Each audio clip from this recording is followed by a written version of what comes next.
ये भी बात है ना कि जो ऑफिस के अंदर जो काम करते हैं कई बार तो वो उनकी रुचि का भी काम होता है, लेकिन जैसे सुख की हाँ लेने की लिमिट होती है ना, कोई आदमी 4 5 6 घंटे वो रुचि से काम कर सकता है, लेकिन आज की तो सिस्टम जी ऐसी है जी कि जी जैसे प्राइवेट सेक्टर में तो उसको 12 12 घंटे 15 15 घंटे तक काम कराते हैं।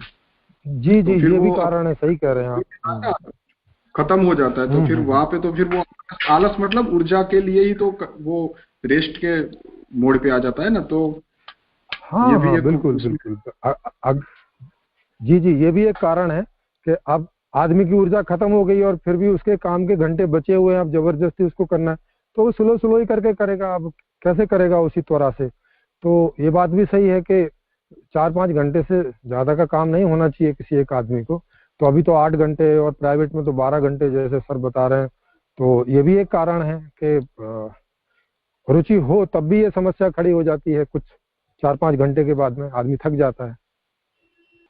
और ये उदाहरण आपको दिखेगा इंग्लैंड में, पहले 12 12 घंटे काम होता ही था, और उससे भी शायद ज्यादा था, शायद 16 घंटे था या 14 घंटे था, ऐसा करके कुछ काम था।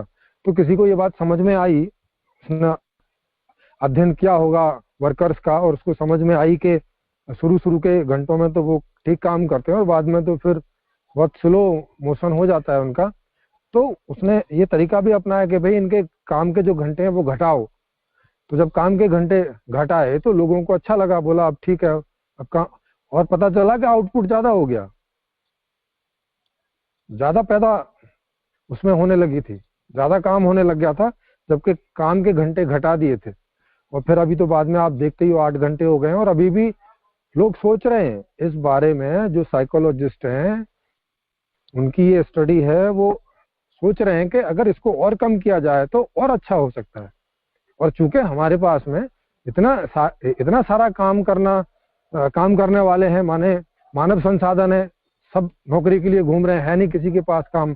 तो एक ही आदमी से 8 घंटे काम क्यों करवा रहे हो भाई? उसको 3 जगह बांट दो, 3 3 घंटे कर दो सबके बीच में, सबको काम भी मिल जाएगा और एक आदमी पर लोड भी नहीं पड़ेगा। तो ये व्यवस्था